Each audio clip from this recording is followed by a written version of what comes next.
Hello guys, Photoshop के part 4 video में आप लोग का स्वागत है। हमने पिछले वीडियो में यह सब का यूज बताया था, lasso tool, polygonal lasso tool, magnetic lasso tool और मैजिक बैंड लासो टूल। आज हम आप लोग को बताएंगे क्रॉप टूल के बारे में, स्लाइस टूल के बारे में और स्लाइस सेलेक्ट टूल के बारे में।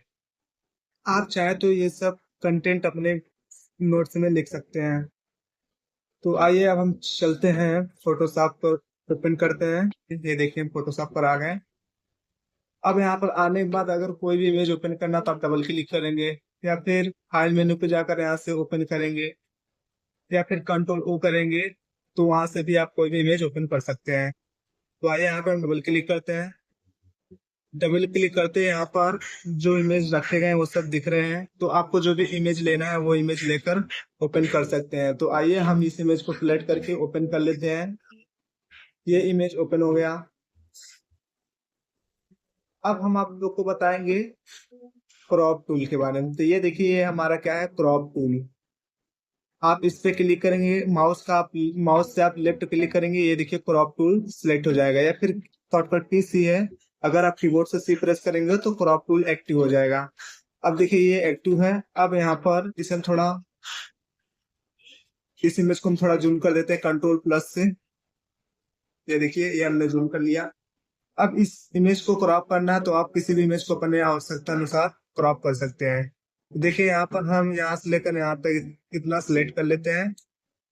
ये देखिए हमने यहाँ पे इतना सिलेक्ट किया। तो यहाँ पे सिलेक्ट करने के बाद आप एंटर करेंगे तो इतना आपका इमेज क्रॉप होकर शो होगा। आप चाहें तो इसे और भी रिसाइज करके अपने अनुसार कर सकते हैं। देखिए इसे हम थोड़ा इधर कर सकते हैं। इससे अगर आप थोड़ा शॉर्ट में क्रॉप करना है तो आप थोड़ा शॉर्ट में क्रॉप कर सकते हैं। ये देखिए, इसके बाद आप इंटर प्रेस करिए या फिर यहाँ पे इस पे क्लिक कर दीजिए। ये जो टिक का मार्क बना हुआ है, सही टिक का, आप इस पे क्लिक करेंगे तो ये देखिए आपका जो इमेज है क्रॉप हो गया। फिर यहाँ पे इसे हम बैक कर लेते हैं स्टेप बैकवर्ड से, कंट्रोल अल्ट जेड। यह देखिए कंट्रोल अल्ट जेड प्रेस से एक स्टेप बैक हो गया। उसके बाद अगर हमें इतना क्रॉप करना है तो फिर यहाँ से हम इतना सिलेक्ट कर लेते हैं। सिलेक्ट करने के बाद हम इंटर अब प्रेस करेंगे तो भी ये देखिए क्रॉप हो गया। अब बाकी अदरवाइज एरिया हट गया। तो आपको अगर कहीं पे भी इमेज पर क्रॉप करने की आवश्यकता पड़ रही है तो आप क्रॉप टूल का यूज करके इमेज को क्रॉप कर सकते हैं। आइए अब हम देखते हैं स्लाइस टूल के बारे में। तो ये देखिए यहाँ पे ये हमारा स्लाइस टूल है। इससे आप राइट क्लिक करेंगे तो राइट क्लिक करते हैं, यहाँ पे देखिए अभी ये टूल्स एक्टिव है, स्लाइस सेलेक्ट टूल। तो हम इस पे क्लिक करेंगे तो स्लाइस टूल एक्टिव हो जाएगा, जो कि यहाँ पे हम लिखा है। ये देखिए नोट्स में लिखे हैं, ये हमारा स्लाइस टूल। और उसके बाद ये स्लाइस सेलेक्ट टूल। आइए अब हम चलते हैं फिर फोटोशॉप पर। ये देखिए फोटोशॉप पर आ गए। अब यहाँ पर आने के बाद अगर आपको इमेज को टुकड़े में काटना है तो आप यहाँ पर ड्रैग करिए। ये देखिए ड्रैग करने के बाद यहाँ पे देखिए इसका कितना टुकड़ा बनने वाला है। यहाँ पे एक ये हो गया, दूसरा यहाँ पे ये शो कर रहा है। इसे हम थोड़ा जूम कर देते हैं। इसे हम थोड़ा जूम कर देते हैं। ये देखिए, तो यहाँ पे ये पहला टुकड़ा ये बनेगा, दूसरा टुकड़ा हमारा ये रहेगा, और तीसरा ये, और चौथा ये, और पांचवा ये। तो इसमें टोटल 5 टुकड़े बनेंगे इस इमेज के। तो यहाँ पर एक और क्या दिया हुआ है, राइट क्लिक करेंगे तो यहाँ पे एक दिया हुआ स्लाइड सिलेक्ट टूल। आप इस पे क्लिक करने के बाद फिर यहाँ पे इसे क्लिक करके रिसाइज कर सकते हैं। अब देखिए इसको हम नीचे कर दिए यहाँ से यहाँ तक।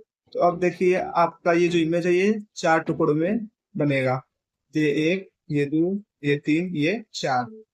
अगर हम इसको इधर कर देंगे, यहाँ तक मिला देंगे, तो ये देखिए अभी ये जो आपका टुकड़ा बनेगा इस इमेज का, तो पहला टुकड़ा ये है, दूसरा टुकड़ा ये है, तीसरा टुकड़ा ये है। अब आप यहाँ से मैक्स स्टोर कर लीजिए। उसके बाद फिर आप जाएंगे फाइल मेन्यू पर। फाइल मेन्यू जाने के बाद इस पे क्लिक करेंगे सेव फॉर वेब पर। सेव फॉर वेब पे क्लिक करेंगे। इसके बाद यहाँ पे सेव फॉर वेब का डायलॉग बॉक्स ओपन हो गया।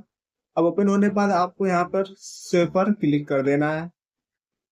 सेव पर क्लिक करने के बाद आप जहाँ पे भी रखना चाहें, तो जैसे हमें डेस्कटॉप पे रखना, तो हम डेस्कटॉप पे क्लिक करते हैं और फाइल का नाम जो भी देना चाहे दे सकते हैं, या फिर ऐसे ही हम सेव कर देते हैं जो भी नाम यहाँ पे शो कर रहा है, यहाँ पे हम सेव कर देते हैं।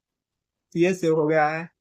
आइए हम चलते हैं डेस्कटॉप पर, इसको हम मिनिमाइज कर देते हैं, इसको मिनिमाइज कर देते हैं। अब देखिए यहाँ पर जो ये इमेज था वो हनुमान यहाँ 5 ही, जो कि यहाँ पे ये वेब के रूप में से हुआ है। और यहीं पे एक देखेंगे तो एक इमेज नाम का एक फोल्डर दिखेगा यहाँ पे। ये आप इस पे डबल क्लिक करेंगे तो ये इमेज का फोल्डर खुल जाएगा, ये फोल्डर खुल जाएगा। फोल्डर खुलने के बाद ये देखिए आपने जो तीन टुकड़े बनाए थे, यहाँ पे 1, यहाँ पे 2, यहाँ पे 3, ये तीनों टुकड़े शो हो रहे हैं। तो इस प्रकार से स्लाइस टूल और स्लाइस सिलेक्शन टूल का यूज किया जाता है।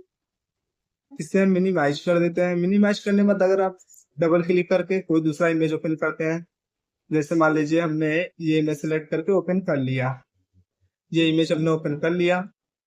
ये इमेज ओपन करने के बाद इसे हम थोड़ा रिसाइज कर लेते हैं और थोड़ा जूम कर लेते हैं। अब जूम करने के बाद यहाँ पे इस पे हम राइट क्लिक करते हैं, स्लाइस टूल पे क्लिक करेंगे। स्लाइस टूल पे क्लिक करने के बाद यहाँ पर इसको भी जिस प्रकार से आपको टुकड़ों में करना है आप उतना सिलेक्शन कर लीजिए। ये देखिए, तो यहाँ पे इसका एक पार्ट इधर, दूसरा और तीसरा और चौथा और पांचवा। तो अगर इसको हम सेव करेंगे तो इस इमेज का 5 टुकड़ा बनेगा। आइए इसको फिर से सेव करने के लिए फाइल मेन्यू पे क्लिक करते हैं। उसके बाद सेव फॉर वेब पे आप क्लिक करेंगे। सेव फॉर वेब पे क्लिक करते हैं, यहाँ पर ये सेव फॉर वेब का डायलॉग बॉक्स ओपन हो गया। अब फिर आपको इधर एक सेव का ऑप्शन मिलेगा, आप सेव पे क्लिक करेंगे। उसके बाद डेस्कटॉप पहले से शो है, या फिर आप डेस्कटॉप पे क्लिक कर दीजिए और फिर यहाँ पर सेव कर दीजिए, यहाँ पे जो भी नाम दे रहा है या फिर जो आप नाम देना चाहें। तो हम इसको सेव कर दिए। सेव करने के बाद मिनिमाइज करेंगे, फिर मिनिमाइज करेंगे। उसके बाद जो आपने टुकड़ा बनाया वो कहाँ पे गया, जो इमेज का फोल्डर था, आप इस पे डबल क्लिक करेंगे। तो डबल क्लिक करते यहाँ पे देखिए आपका 5 टुकड़ा था, तो ये 1, ये 2, ये 3 और ये 4, ये 5। आपका ये पांचों टुकड़ा शो हो रहा है। और बाकी इससे पहले जो आपने 3 टुकड़ा बनाया था दूसरे इमेज का, ये भी शो कर रहा है। तो आप इस प्रकार से स्लाइस टूल का यूज और स्लाइस सिलेक्ट टूल का यूज कर सकते हैं।